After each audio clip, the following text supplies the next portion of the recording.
नमस्कार, मी अंकिताच रेसिपीमध्ये तुमचं खूप खूप स्वागत आहे।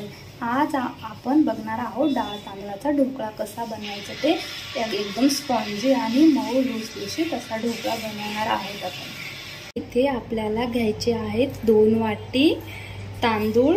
तर तांदूळ तुम्ही कुठलेही घेऊ शकतात जे आपल्याकडे आहेत ते, किंवा रेशनच्या तांदळाने ढोकळा एकदम छान असा होतो। रेशनचे तांदूळ घेतले तरी चालतील। मी ते रूपमचे तांदूळ घेतले 2 वाटी। 2 वाटी तांदळासाठी आपल्याला घ्यायची आहे 1 वाटी अशी हरभऱ्याची डाळ। अगदी योग्य प्रमाण आहे। ढोकळा एकदम स्पॉन्जी होतो, घशात अडकत नाही। तर याला 2 ते 3 वेळा पाण्याने आपण स्वच्छ धुवून घेणार आहोत। डाळ यामध्ये टाकून स्वच्छ धुवून घेऊया 2 ते 3 पाण्याने। डाळ आणि तांदूळ इथे 2-3 पाण्याने असे स्वच्छ धुवून घेतलेत। आता आपण त्यामध्ये घालणार आहोत पाणी। डाळीच्या आणि तांदळाच्या वरती येईल इतपत पाणी घालायचं आणि जरा जास्तच घालायचं। आता आपण 10 ते 12 तास हे भिजत ठेवणार आहोत। डाळ तांदूळ इथे बघा, इथे डाळ एकदम अशी छान अशी भिजले, तांदूळ पण भिजले।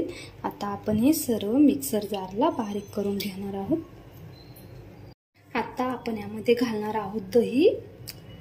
1 वाटी दही घेतले, अर्ध ह्या वाटणासाठी घालणार आहोत आणि बाकीचं उरलेलं दही आपण दुसऱ्या वाटणासाठी घालणार आहोत।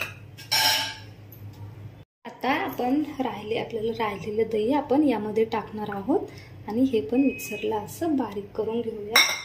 पाणी न टाकता बारीक करायचं, नाही तर अगदी 1 चमचाभर इतकं पाणी टाकायचं। ते आपलं मिश्रण असं एकदम असं बारीक वाटून झाले। आता तुम्ही हे 4 ते 5 तास पण ठेवू शकतात। मी ते रात्रभर फर्मेंटेशन करण्यासाठी ठेवणार आहे।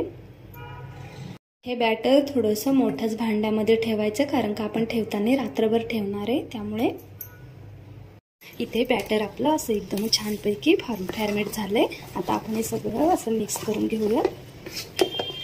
पातळ पण नाही आणि घट्ट पण नाही, एकदम असा मऊ लुसलुशीत आणि जाळीदार ढोकळा होईल असं बॅटर आपलं इथे तयार आहे। आता आपण त्यामध्ये टाकूया चवीनुसार मीठ। हे सर्व आता मिक्स करून घेऊया। आता रंग येण्यासाठी आपण हळद टाकणार आहोत। हळद जास्त नाही टाकायची, नाहीतर हळदीने असे लाल पॅचेस येतात। आता हळद पण आपण एकदम सर्व असा कलर येईपर्यंत येलो मिक्स करून घेणार आहोत। आपण त्यामध्ये टाकणार आहोत थोडंसं 1 चम्मच तेल। तेलाने ढोकळा असा घशात अडकत नाही आणि एकदम स्पॉन्जी जाळीदार होतं। आता आपण हे सर्व असं हळद, मीठ आणि तेल असं मिक्स करून घेऊया।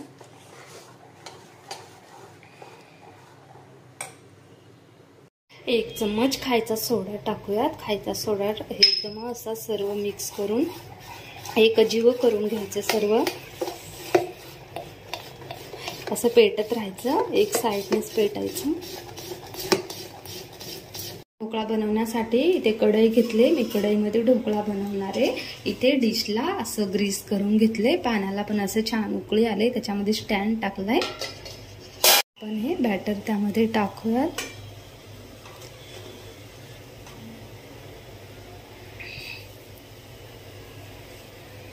आणि असं टॅप करून घेऊयात, म्हणजे त्याने आपल्या गुठळ्या कुठेही राहणार नाही।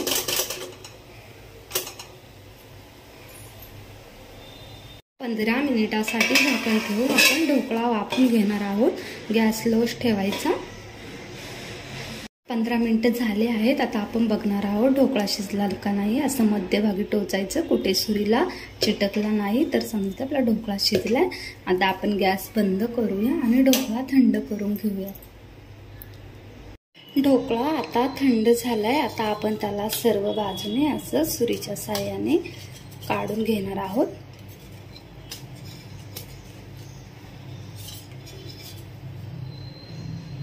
ढोकळा इथे कुठेही असा आपल्या डिशला चिटकला नाही, एकदम परफेक्ट असा निघालाय आणि एकदम असा मऊ लुसलुशीत झालाय। आता आपण त्याला आपल्या आवडीनुसार कट करून घेणार आहोत। हे बघा, एकदम छान आणि एकदम असा मऊ लुसलुशीत असा आपला ढोकळा बनवून तयार आहे। आता आपण देऊया ढोकळ्याला तडका। इथे मी मोहरी टाकते।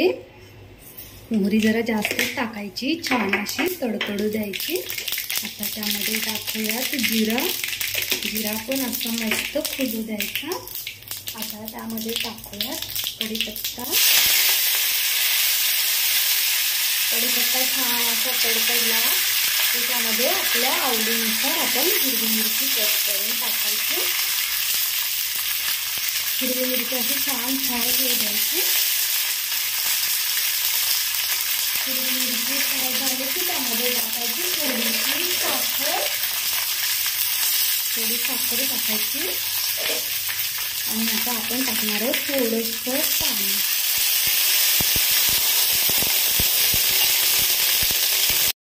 पाणी टाकलंय ना आपण, त्याला आता आपण असं थोडंसं एकतार होईपर्यंत, एकजीव सर्व साखरचं मिश्रण एकजीव होईपर्यंत थोडंसं गरम करून घेऊया।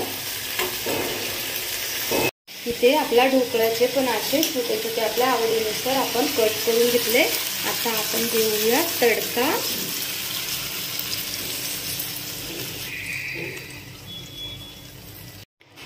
आपला ढोकळा इथे बनून तयार आहे बघा, एकदम मऊ लुसलुशीत आणि एकदम असा स्पॉन्जी आपला ढोकळा झालाय। इथे चटणी पण बनून तयार आहे। तुम्हाला चटणीचा फुल व्हिडिओ पाहिजे असेल तर नक्की कमेंट करून सांगा। आवडला असेल तर लाईक करा, शेअर करा, सबस्क्राईब करा। धन्यवाद।